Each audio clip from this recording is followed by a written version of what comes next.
So, welcome to the Cult of Domesticity podcast, where two best friends tell each other stories about history, true crime, and other shenanigans. I'm Courtney. I'm Ashley. Ashley, how's your week been? Good. I had 3 days off in a row. This is day 3 of 3. I don't know what to do with myself. It's good. Did you sacrifice something to someone? Just a small child. So that'd probably be it. Oh, okay. That would definitely do that. You know, yeah, that would do it. I forgot about that. Thank you for reminding me. So you could go get the next one. Yep.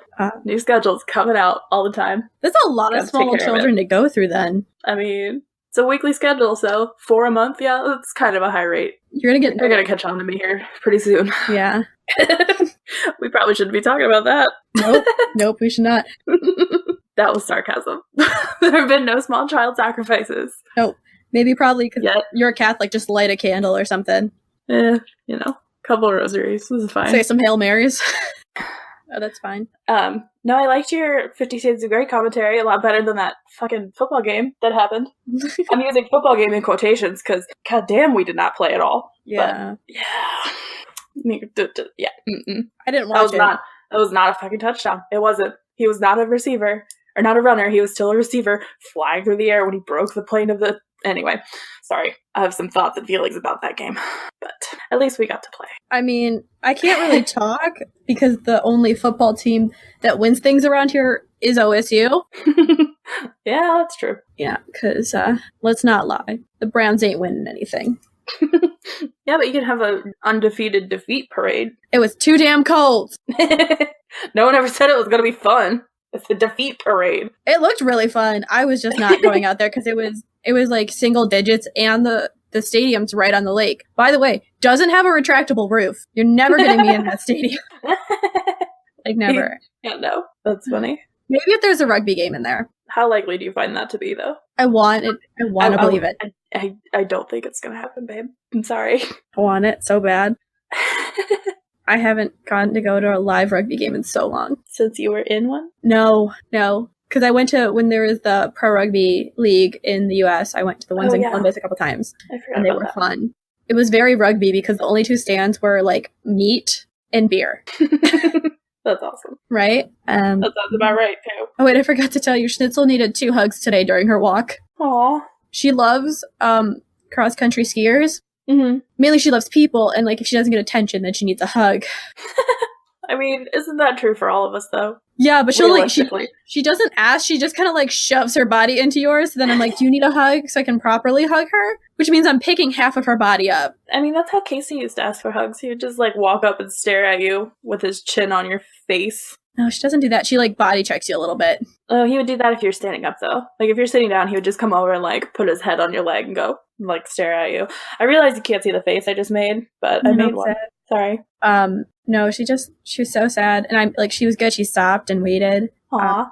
Because, we're training her to sit when people come past us on the path. Because she looks intimidating. Yeah, she's a German Shepherd. People are like, oh shit, it's the police. Yeah, except for I had my, like, really heavy-duty hat on today, so it did not look like that. But it was really fucking cold. So fucking cold. But she had a great time. Smelled all the things. Went zigzags across the trails.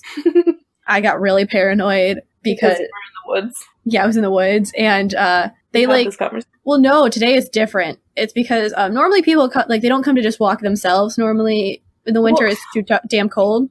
I was to say, no shit, Sherlock. But like in the summer, it's pretty popular trail to run and stuff because there's a nice mile loop that's it moves. It's like it has different elevations, but it's gradual. It's not like you're going up steep hills and stuff. Mm-hmm. You can if you want, but like the ones we do, there's not. And so I expect to see like people and then like dog trails, but there were like a couple sets of footprints that were like just footprints by themselves, and I was just like, nope. Couldn't see. You know what face I made there. I know it exactly. It was the, oh shit, I'm gonna die. I know. This is how it ends face. And it gets bad because Schnitzel will stop and look behind us, and I'm like, shit, is the murderer behind us? Like, no. I know. I'm out. And it ended up that I was listening to a podcast on Black Eyed Kids. I did not realize it. Why do you do this to yourself? Oh my God. It's the second time it's happened, but this time it was better because it was light. Like the first time I did it was kind of gray outside. Today it was like bright and sunny. But why do you listen to podcasts about them? Like, why can you not just read online articles about them like a normal person, and then you can just shut the door and you're fine? I will say the good thing is I know no one in my house will open the door for someone late at night because we don't trust you. I mean, that is a good thing. Like where we live, I don't trust you. Okay, yeah. So what are we talking about today? Sorry, got us off topic. We're going to talk about Alexander the Great, a guy who might have not been great, but he did it in a very short time, so.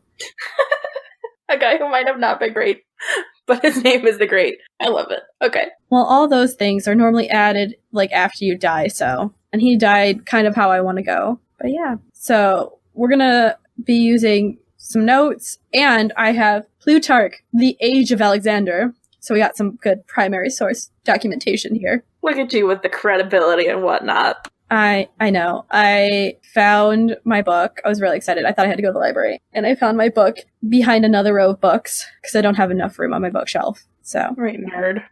Don't nerd alert me. Don't want it. Don't tell me what to do, nerd. Okay, so. I'm mostly just saying that because I'm jealous that I want 2 rows of books. But now I'm going to show up at your house one day in black contacts and knock on the door just for the hell of it. I might. Actually, no. I realize I'm a fleer. I'm not a fighter. I know. I'm neither. I just freeze. There's fight, flight, and freeze, and I am the freeze. I think I've determined the right case. I will fight. I will also flee, as both of my ghost stories I wrote for 2 Girls, 1 Ghost will epitomize. Both times I'm like, nope, not today, Satan. I saw something on Tumblr like half an hour ago that it was like, not today, Satan. And then it was like, Satan says, you've been canceling our plans all week. If it's something I said, just tell me. I was like, I love this. Yes. Quit hurting Satan's feelings, Courtney. I'm going to keep hurting his feelings. I have a sweetener anyways. It's fine. Okay, so Alexander the Great, who might not be great. Yep. He was born in, get ready for this, Ashley, 356 BCE in Pella, the ancient capital of Macedonia. It's a good start. Yep. He's the son of Philip II of Macedonia and Olympus, the princess of the neighboring Epirus. Oh yeah, I'm going to butcher a ton of Greek names. Get ready for it! Can't wait. Okay, so before we get into Alexander's life, we're going to read some myths about his birth, because it's really funny. I've heard a couple, and they are spectacular. Yes, this is from Plutarch's Life of Alexander. I think that's what it is. Okay, so it is said that his father Philip fell in love with Olympus, Alexander's mother, at a time when they were both initiated into the mysteries of Samothrace. He was then a young man, and she an orphan, and after obtaining the consent of her brother Erebus, Philip betrothed himself to her. On the night before their marriage was consummated, the bride dreamt that there was a crash of thunder and that her womb was struck by a thunderbolt. That sounds really painful. That is an awful dream. That's terrifying. And that there followed a blinding flash from which a great sheet of flame blazed up and spread far and wide before it finally died away. I hope you know the face that I'm making at you right now is one of sheer horror. Like, this poor bitch. I know. Ouch. At least It's a dream. Is it, though? Because it sounds like some people thought that it wasn't, and that they thought that she could survive a lightning bolt to the uterus. I know. Then sometime after their marriage, Philip saw himself in a dream in the act of sealing up his wife's womb. Why? And what kind of food were these people eating before they went to sleep? That's what I want to know. Like, they didn't have takeout pizza to blame this on. I think I'm going to blame it on all the neat wine, which is basically before, in the ancient times, you would just make wine and be really strong, so you'd water it down. So that's why you watering the wine. You needed to do that because otherwise it was crazy strong and you get really fucked up. So you're saying that they just drank unwatered down wine, or like they just had some bad wine? Maybe they had, they were just tripping balls on some mushrooms or something. I don't know. That was my next thought. Was like, are they doing shrooms? Real talk. Or some moldy bread. Also, yes. All the penicillin in the world into this poor lady's uterus. All right. Okay. I'm okay with that. Let's move on. Yep. And upon the seal he had used, there was engraved, so it seemed to him, the figure of a lion, because he's not sure. The soothsayers, say that 5 times fast, treated this dream with suspicion, since it seemed to suggest that Philip needed to keep a closer watch on his wife. Like, hey, whenever I hear, like, the soothsayers, I think of the Doctor Who episode where he goes back to Pompeii and meets not only not the next Doctor, but meets 12 and he meets Amy, but neither of them are their characters. Do you know what I'm talking about? Yeah, that's just a great episode. The only exception was Aristander of Thelmus, who declared that the woman must be pregnant since men do not seal up what is empty, and that she would bring forth a son whose nature would be bold and lion-like. At another time, a serpent was seen stretched out at Olympias' side while she slept. No, that's just a no. I mean, that's one way to go with it, but I was gonna say, I guess they haven't heard of Occam's razor at that point, because none of these are the simplest solution is the most probable kind of a situation. Like, they're like, oh, you dreamt of breaking up your wife's vagina and you saw a lion, like, she's definitely pregnant. No. What? No. That's not how that works. Sorry. I feel like breaking up a vagina just seems really awkward. Do you have a bunch of tiny bricks? Or is it just a mat that, anyway.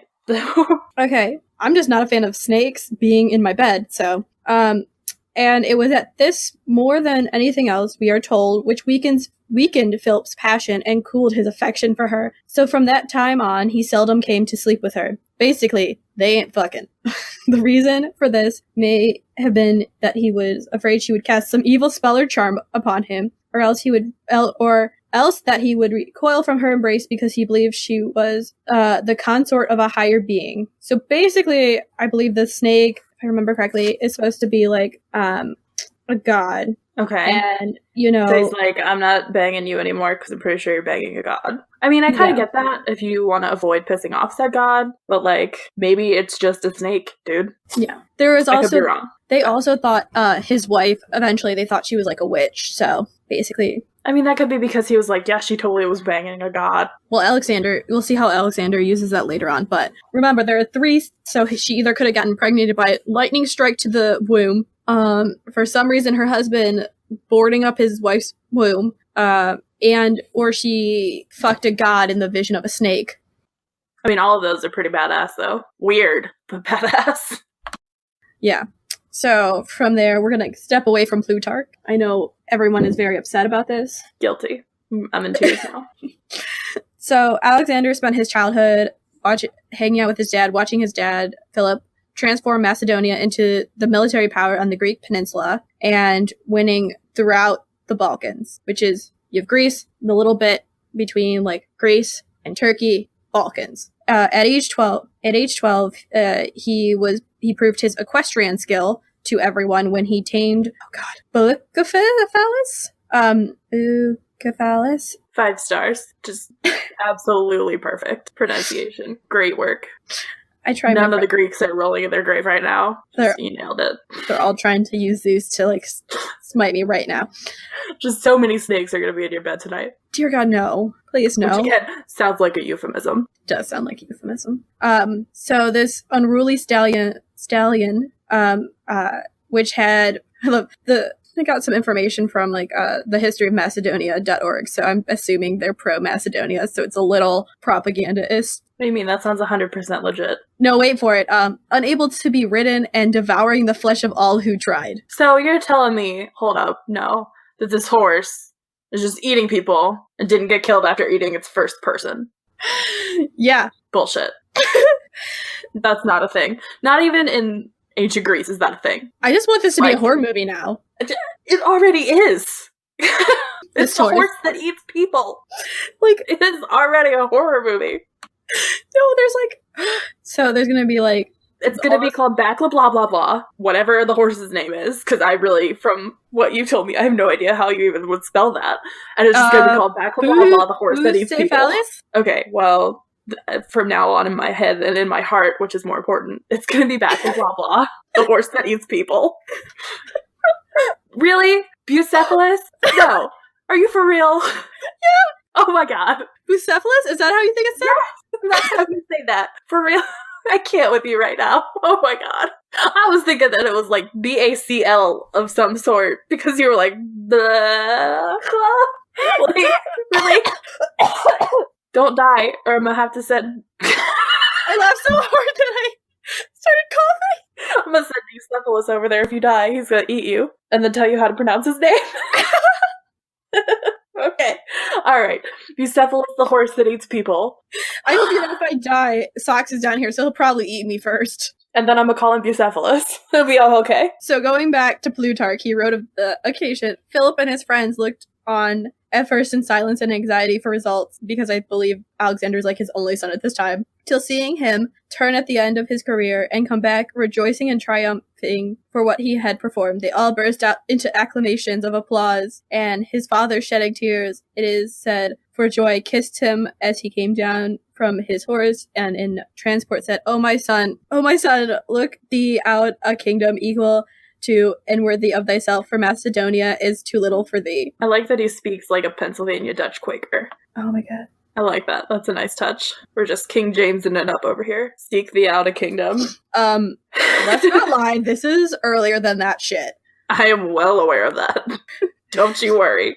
So, when Alexander was 13, Philip hired the Greek philosopher Aristotle to be Alexander's personal tutor, like it was no big deal. He was like, oh, this dude? All right, fine. Like, looking at his resume going, psh, whatever, I guess. You'll do. One of the top philosophers in all of Greece, I guess you'll do. Okay, but think of how philosophers are treated now. And then tell me it was better back in the day. Probably not. It was. I don't know. It was. Was he already a great philosopher at that point, or was this like his before gig? No, he was.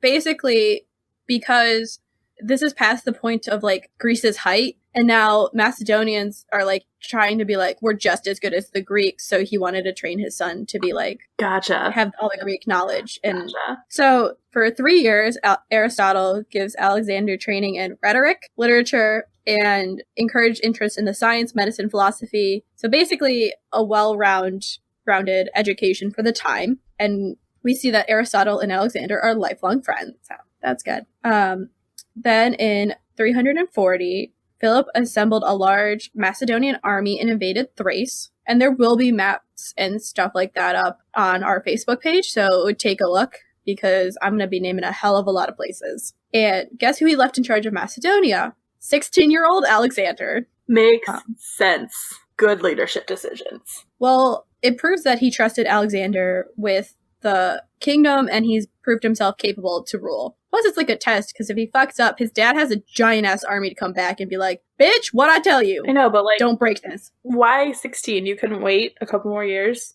Like, think of yourself at 16, and then imagine ruling a kingdom, or part of it. I think I could do it. I'd already saved a couple lives at 16. Well, yeah, but you were not the normal, like, you were an abnormally responsible person, so that was probably a bad choice for that metaphor.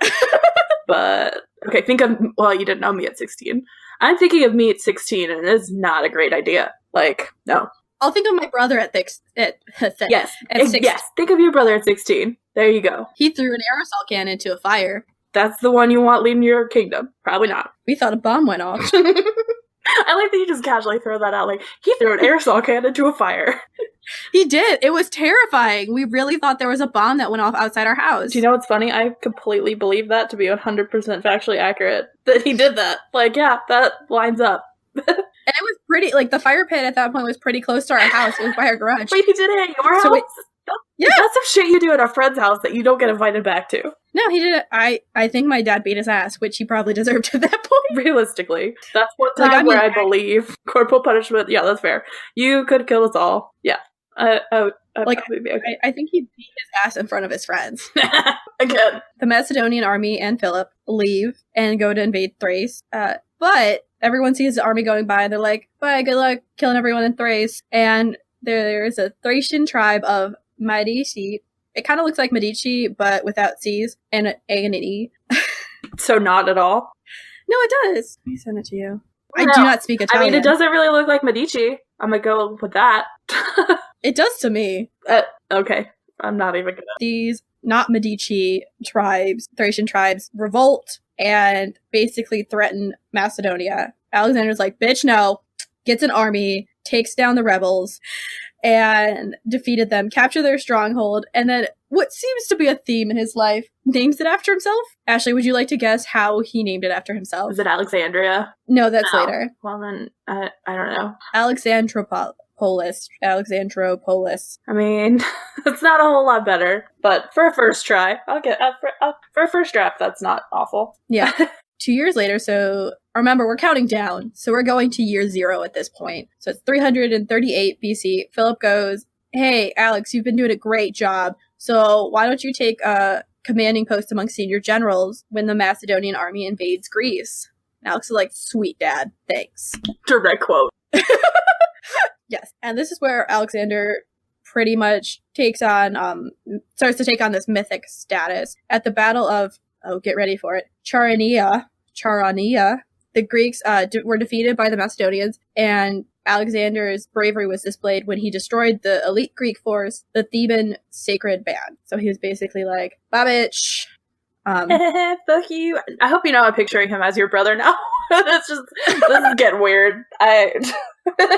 Ancient historians have recorded that the Macedonians won the battle thanks to Alexander's bravery. So, like, if he didn't destroy the Thebans, then the Macedonians probably wouldn't have won. And on to family drama, because Alexander needs to become king somehow. So, not too long after this victory for the Macedonians, the royal family kind of has internal fracturing, because Philip married Cleopatra, a Macedonian girl of high nobility. So daddy wanted another wife. Is it that Cleopatra, or is it a different one? No.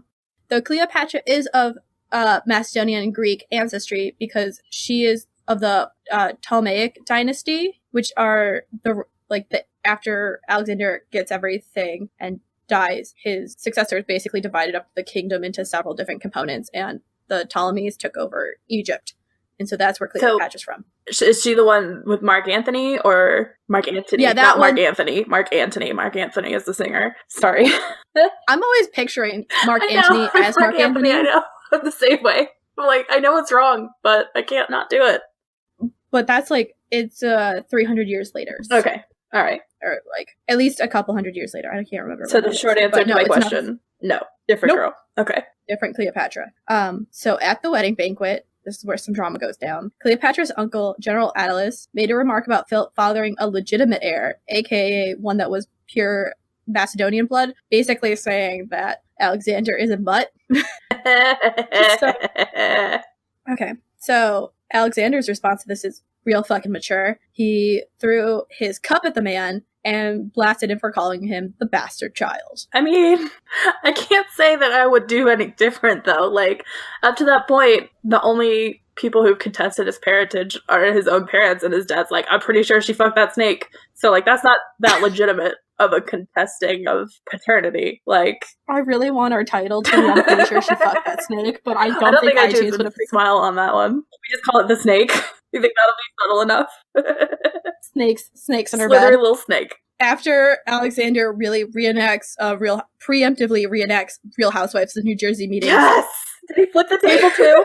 No, he didn't, because they don't have tables. Well, fuck me then. My bad. Slut. Jesus. Ignore my SNL quote right there. No, I will not. Philip stands up all dramatically off of his eating couch, because that's what they did. So they have eating couches but not tables. Well, they have it's coffee tables, and all your foods are on coffee tables, and then you have a plate next to you. I'm sorry, that's still a table. They had tables. But they don't have they don't have dining tables. I wasn't picturing a dining room table. It was just anyway. All right.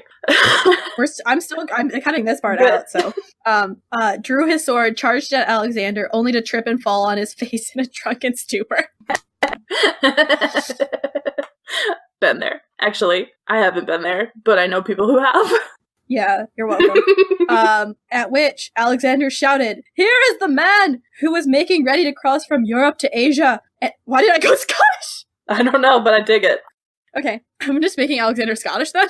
You can take my lad, but you can never take my freedom. Oh my god. There's no alcohol even involved this time. Here is the man who was once making ready to cross from Europe to Asia, and who cannot even cross from one table to another without losing his balance. He then took his mother and fled to the country of Epirus. Although he was allowed to return later, Alexander basically is that moody, isolated kid at the Macedonian court. Edgelord. Then, in the spring of 336, Philip's Persian invasion is getting ready to go, and the king was assassinated by a young Macedonian noble. Get ready for this. Pausanias during a wedding ceremony in Aegi, the old capital of Macedonia. No one really knows why he did it, but It's, puzzles everyone. They're all like, so let's go through the options. He was driven to do it because he was denied the justice by the king when he sought the king's support for punishing Cleopatra's uncle Attalus for earlier mistreatment. And then there's also reports that Olympus and Alexander were responsible for the assassination, which is kind of backed up because Pausanias was instantly put to death by Alexander's close friends as he attempted to flee instead of being captured and tried before the Macedonian assembly. So Alexander becomes king. Woo woo! And I deleted the age he became king at. He becomes king at 20, so he's already more accomplished than me. I can't even right now. Stop that. Okay, so he gets to the throne. He does what all good kings do, kill all domestic enemies by ordering their execution, And then he had to go deal with the series of rebellion among the conquered nations and the Illyrians, Thracians, and Greeks who were like, Philip's dead. Fuck yeah, freedom! Again, direct quote. It's the Greeks. They're always screaming freedom at this point. However, Alexander's like, bitch, please. I'm just putting a bunch of direct quotes into his mouth. And he fought his way into Greece. I'm going to just assume 300 style, even though that's not correct. Maybe that's why you were picturing him as Scottish, was because you're thinking Gerard Butler. Yeah, but no, not really. I wish. I love Gerard Butler. Even though the roads were being blocked by Thessalians, man, I can pronounce Balkan names, but I cannot pronounce Greek names. And Ashley, if you would like, the next picture is the map of how much Philip had conquered at the time of his death, aka a shit ton. So that's a lot. That's a lot of red. Yeah, it's very red. So he basically reestablishes Macedonian rule in northern Greece, and that's when he goes into the south. And basically the southern Greeks, which if anyone has ever studied this, they take a while to decide on things. And he surprised them because he got there so quick. He was like, ha, you didn't think you'd see me this fast. And basically they had to be like, shit, we're not prepared. Yeah, you're gonna rule us. Okay, please don't flatten all the cities. Okay, thanks. And he really cements his rule over Greece by convening the Hellenic League, which is basically all of Greece gets together and they can determine like if we're going to war and make big decisions kind of stemming from like the Persian invasions that had happened in previous generations, aka really when 300 happened. And he becomes the leader of the Pan-Hellenic War. I just love. Now I'm thinking of like the sorority, the Pan-Hellenic Council. But they're voting to like attack other sororities or like other school sororities and stuff. Yeah. Another great movie. Yes, we're on a roll today. Just snapping them out. You're welcome, Hollywood. Checking them out. Please give us some money. We would like some money. Like, we'll accept minimal amount, like a small amount of money for that idea. We'll even sketch it out for you. Like, we'll do some work. Let's not promise here. Let's be realistic. Okay, I'll do some of the work. Okay, so he gets them to vote to destroy Thebes. So there's a siege and enslavement. They basically flatten the city. And then they siege and then get clemency for Athens because it's like the cultural jewel of Greece. That shit. So Alexander then determined, okay, I've thoroughly beaten these guys into submission. I'm going to go to Macedonia, make sure Thrace is down, and he campaigns as far as the Danube River. It's, up near Germany now. He's traveling all over, having a great time. He defeats a bunch of tribes and all of that, but he has to go back into Macedonia and then crush in a single week the rebellion by the Illyrians, basically because they were rebelling again. AKA, at this time, the Greek peninsula loves to rebel against whoever's ruling them because they're like, we ruled ourselves so well. And in my head, I'm like, yeah, you did. Sure, cool.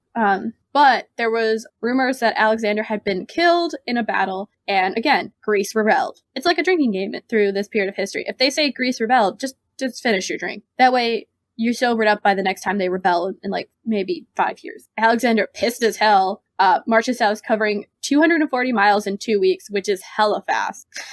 And he's at the wall of like the Thebes.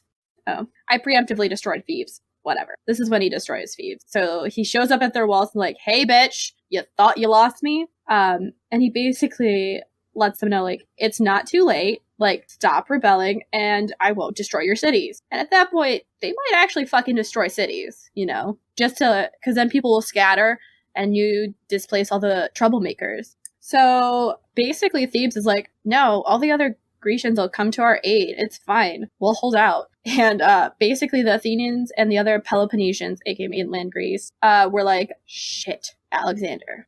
Yeah, we'll wait and see how this turns out. He seems pretty good. Just imagine them going, him again, really? It's like most of the world. They hear about him and then he comes here like, fuck, we didn't think he was going to come here. And significantly, because Philip had been held hostage there for 3 years during his youth, and Thebes didn't turn out like surrender. Alexander goes, nope, plundered, sacked, burned, razed to the ground, Thebes. Just like his dad had done to other Greek cities. So, hereditary. The only places I'm just imagining him sacking Thebes going, I learned it from watching you! Dad, aren't you so proud of me? The only places he did not destroy were the temples and the house of the poet Pindar, because he loves cultural shit. Yeah. This is where his Aristotle training comes in. He just loves the cultural stuff. Great, he loves to learn. I'm just a big fan of the theater, it's fine. I love poets. They're great. You don't want to burn down temples because then you piss off the gods and then you're really fucked. Especially if your dad was a snake. Okay, so he's like, I'm going to go conquer Persia like my dad was going to do before he got super drunk and embarrassed himself and then fell into a knife. Did he really say he fell onto a knife? Really? Okay. No, that was me. I will quote who I'm saying if I'm going to quote someone. Right, come on. Fine. The historian in me always cites my sources. So, fun fact, in his army, he had a staff of historians, geographers, astronomers, zoologists, and philosophers. So he's going to learn some shit as he conquers everything. And he was very smart, so he appointed Philip's experienced general, Antipater, as regent in his absence to preside over Macedonia and Greece. So basically, he's like, I'm putting someone experienced as fuck in that place because I don't want to lose, Macedonia while I'm out conquering everything.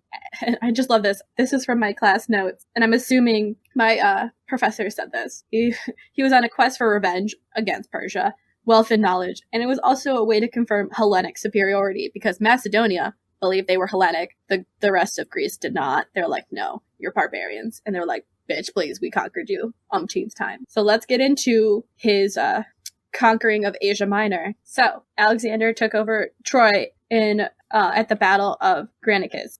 So they land in 334, and they encounter the forces of King Darius III, the Persian king. So the Persian Empire is really set up kind of like the Ottoman Empire was. I think more people are familiar with that, where it's a loosely constructed federal system where the federal government, as long as you pay up, that you can kind of at a local level, you can keep your customs and all of that. You just gotta pay. And they encounter an army of 40,000 waiting for them at the river near the ancient city of Troy, where that horrible, horrible movie was based on.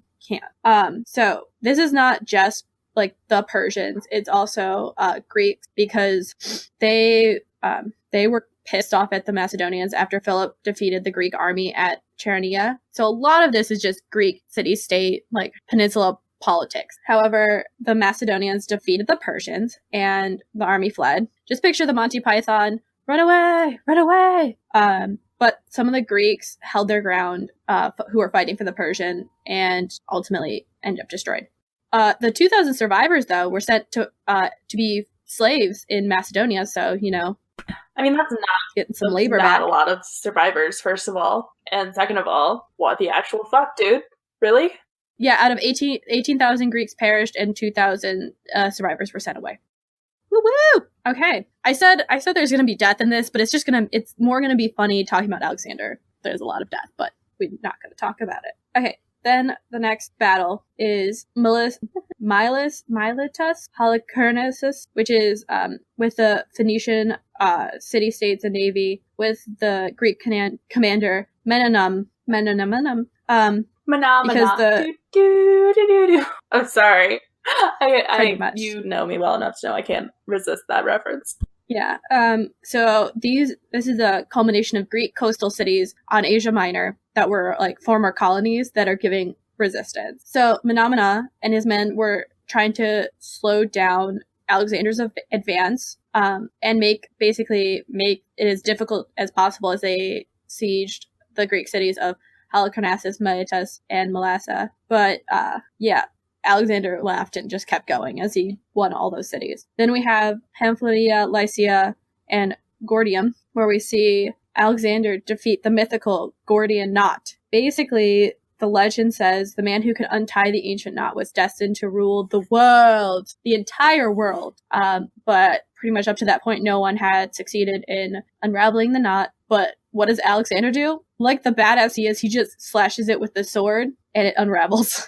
Had no one really thought of that yet? Really? Maybe they thought it wasn't that simple. You know, when you overthink things, you're like, how are we going to untie this knot? And Alexander's like, untie. Let me just cut through it. It's fine. You know. So then we're going to deal with Alexander taking over the Levant from 333 to 332.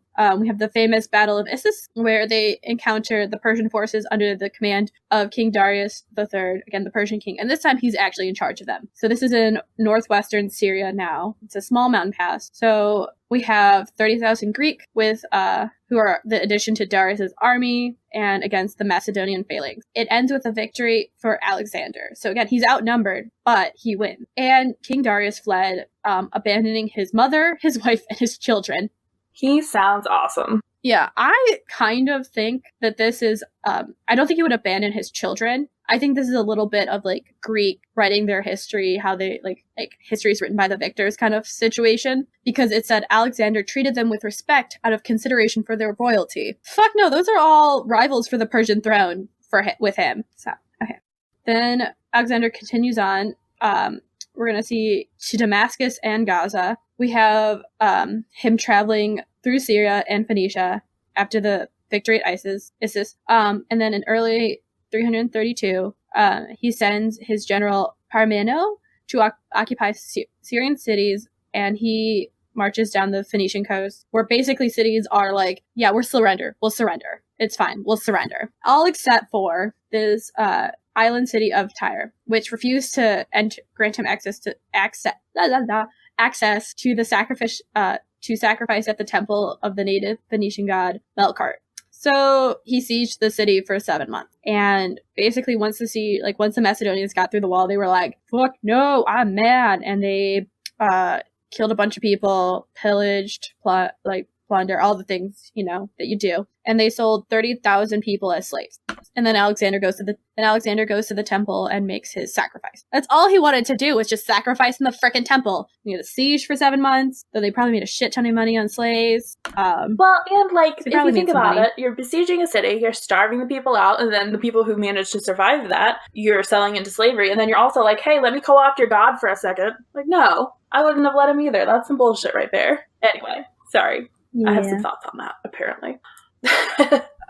So then he goes towards Egypt, where Gaza again says, fuck no, direct quote from the city leaders. And the Macedonians lay siege for 2 months and basically repeat situation of Tyre. At this point, Alexander owns all of the eastern Mediterranean coast. He got a lot of shit. So he enters Egypt at the beginning of 331. And this is where things get fun. Basically, the Persian setup, Persia ruled Egypt because it was a grain belt. You got cotton from there. They had a lot of good resources. And the Egyptians welcomed Alexander as a liberator because they had been under Persian rule for 2 centuries. So this is when Alexander orders that a city be designed and founded in his name at the mouth of the River Nile for a trading and military Macedonian outpost. That's where we see Alexandria. That is still there today. It's fun. Look up on the map how many Alexandrias there are.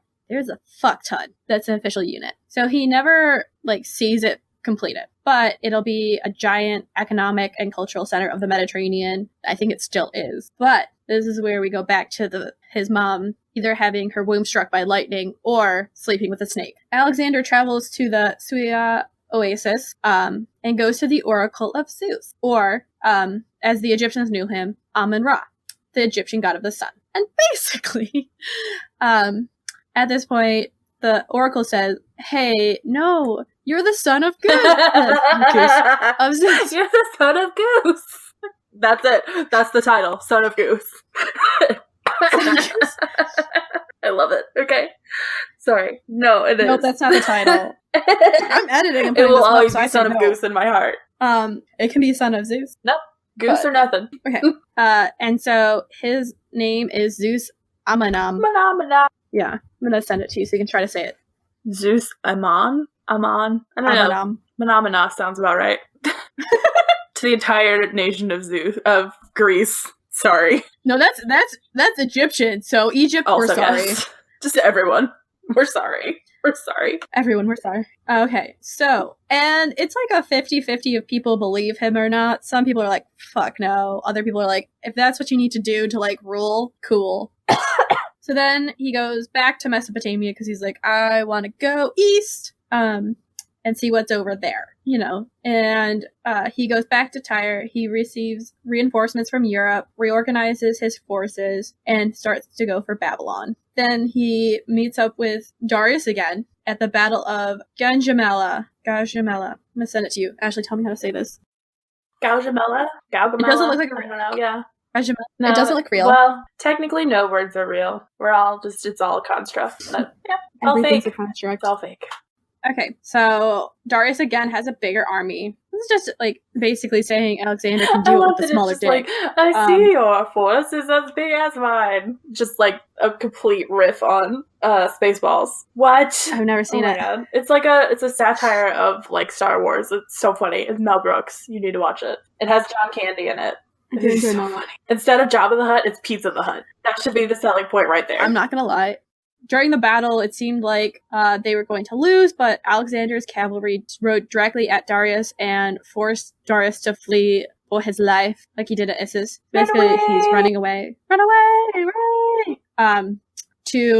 Get ready for this one. This was Ecbatana in Medina. Sounds legit. So, yeah, so just in Medina. Okay, Alexander then gets to occupy Babylon, the imperial capital of Susa, and the Persian capital of Persepolis, and basically gets the title King of Asia. And apparently in Persepolis, here we go. They said he burned it down as like the end of the Persian Empire, but there's also rumors that he just got really fucking drunk. Because, mind you, throughout this whole thing, they're drinking heavily and partying a lot. And so basically the kind of rumor is he got really drunk and burned it down, and then afterwards just kind of covered his ass. Like, I meant to do that. Well, it seems sort of in line with the sort of leadership we have today. So, you know, just have... I'm just going to set this fire and come back to it later. Yep, meant to do that. Mm-hmm. Yep. Mm-hmm.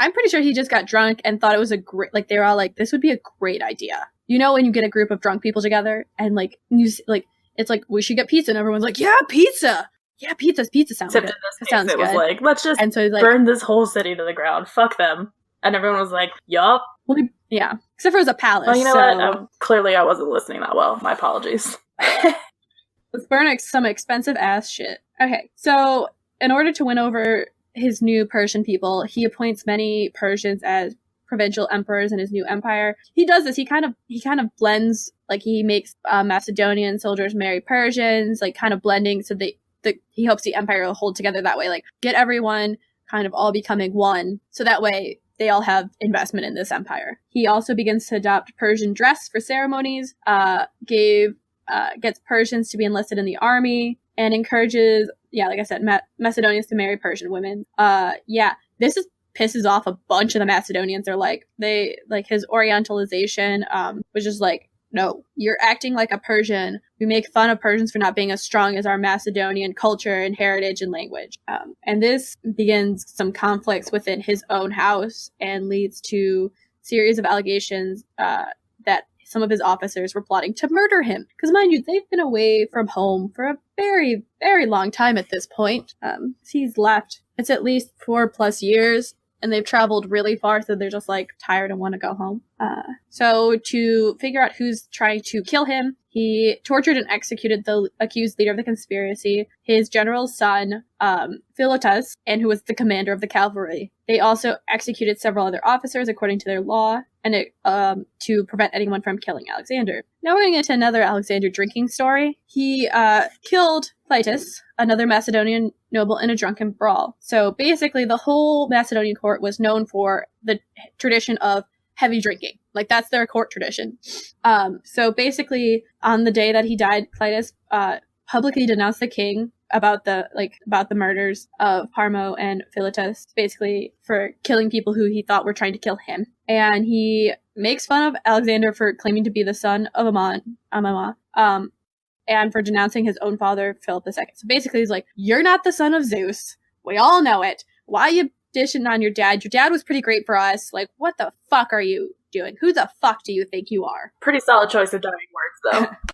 Alexander, right? Alexander, pissed in both sense of the word, snapped. He grabbed the spear from spear from the bodyguard near him and ran Clytus through it. So, he sobered up the next day, realized he killed his friend, and tried to commit suicide when he realized what he had done. You know, he's like, fuck, I killed my best friend. We were all a bit drunk. Like, I shouldn't have done that. And basically everyone else around him was like, he's getting hella paranoid and his temper is out of control. So then they make it to the Caspian Sea. They're just chugging along. And I've skipped it. I've conquered a bunch of other cities and stuff. But here is where, in like Parthia, Hycenia, and Bactria, he comes across the Roxanne, the daughter of Oxyartes of Balk. And he marries her because he's like, I like it. I'm going to put a ring on it. Sox also likes her name. He just meowed in my face. So, I mean, this marriage doesn't really please a lot of the Macedonians, but they understand. And he continues to name cities after himself. Akukamen on the Oxus, Alexandria, Ashitate. So it's either along the lines that he's the son of Amun-Ra, like Amun, or just Alexandria, and then he puts like where it is, Ashitate. He makes it to India. They invade Punjab, and we see his greatest battle in India on the river Hydaspes against King Porus, who was one of the most powerful Indian rulers at the time. So they cross. This is in 326. Alexander's army crosses the defended river during a thunderstorm. Again, I think this is a little propagandistic, the places I got my information. To meet Porus's force. They fought really fierce battle. They kind of were pretty equal. But the craziest thing is, for the Macedonians, is the Indian force, like Porus's forces, fought with elephants. And they were like, what the fuck is this? How the fuck do we fight this? You know? And the Macedonians end up victorious. They figured out how to defeat elephants. And Porus was captured, and Alexander continues his tradition of allowing him to continue to rule his territory. So Porus just has to give tribute and pay homage to Alexander, which is good because, you know, it allows for people to continue the same systems. They just have to give Alexander money and understand that there's a higher up now than their king. Alexander continues because he wants to get to the Ganges. He's like, I want to see what this shit is. Keep going. Well, the army keeps going as far as the river Hydaspes, which is tributary of the Ganges, and they were like, fuck no, Alexander, we've gone far enough. We're tired. We just want to go home. You're getting ridiculous. Because they keep hearing that there's larger armies ahead with more elephants and chariots and, you know, all that shit. So one of his generals spoke to Alexander, and he was like, okay, we won't go any farther than here. But traveling back, they take a different path. They travel along the river, and they stop in a village belonging to the Mali, who were one of the more warlike of the Indian tribes. So they're fighting against the Mali, and this is where Alexander gets severely wounded. He has an arrow pierce his breastplate and his ribcage. A little bit fucked. His men rescue him, and they escape from the village, but the Mali surrender to Alexander, and he's given time to recover from his really, really bad wound. You know, arrow piercing chest, not a good wound to have. And they reach the mouth of the Indus River in the summer of 325 BC. So basically, they got as far as they would go, and then they took the Indus River down to, they wanted to get to, I think he wanted to see the ocean, and they decide, okay, let's go back to Persia. At least we're closer, you know, to Macedonia. Because a lot of the men have been traveling about 10 years now. They just want to go the fuck home. They miss Macedonia. So they returned to Babylon in 324. And in this time, Alexander's wife, Roxanne, gave birth to a child, but there's a reason you've never heard of his child, or Rox. So there's unrest throughout his empire because, you know, he's been traveling around a lot, and it's kind of like absent king, absent imperial forces, absent army. You're like, well, he wasn't that tough. We could revolt. So when he returns to Susa, he hosts Babylon. He hosts a great victory celebration for reaching like the Indus and reaching as far as he did in India. He and his 80 of his closest associates marry Persian noblewomen, basically, again, fusing together the two different regions so that way his empire will stay. He also legitimized previous like the so-called marriages, unofficial marriages between soldiers and native women, and gave them great wedding gifts, like probably money and good stuff. So that way they're like, hey, continue this union. He's planning another Arabian another Arabian campaign when he gets a high fever after attending a private party at his friend Midas of Larsa's. So what this doesn't say is basically they were drinking neat wine. So they're drinking really strong wine. And he probably was like, his immune system was down or whatever, but he got really drunk. And think about it, your body can only take that heavy of drinking for so long. But according to legend and like what people wrote down, as soon as he drank from the cup, he shrieked aloud as if smitten by a violent blow. Basically, was it poisoned? Was it not? Was it bad? The wine could have gotten bad. Who knows? Basically, he has a really bad fever until the point he's so weak he can't move or speak. And he finally succumbs on June 7th, 323 BC at 33 years old. So basically, he ruled for 13 years. But in that 13 years, he conquered a hell of a lot. If you want to keep looking through the pictures, Ashley, he did all of that in 13 years? Some more of his... Wow. Okay, so now I feel unaccomplished. What was busy? The 20-year-old thing, that didn't bother me that much, but like... Right? Yikes. Yeah. So he conquered basically most of what is now Turkey. On this map will be up on the Facebook page, so you should check it out. He has a decent chunk of Egypt, which includes all along the Nile. So sometimes he wouldn't always go places. He sent his men to like make sure that like they had control all along the Mediterranean coast, basically from the Indus River down over west from India. Like, it's insane how much he conquered. And why I said we don't know about his son died. If you're an infant ruler of an empire that you're not the ruler. Large, you're not. Well, no, the chances of you getting smothered in your sleep are very high. So, and Roxanne fades out of history. I believe she was also murdered. Like, they both died. And Alexander's like top generals divide up his kingdom. So you see like Macedonia holds apart. There's I think 4 or 5 different kingdoms that have become part of this, and they last until Rome. So that is the life of Alexander the Great. This is a reminder based on his life. Don't drink too much. You might burn down a temple. You might kill your friend, or you might kill yourself. Not things to aim for in life. Mm-mm. No, that was very informative. Look at you with all your research and stuff. You went to a museum. Legit books and shit. You know what I do for research? Google. Well, I already had some of the notes because I took a class on the Hellenic Age, so this is just my background knowledge. You know me, I love my sources.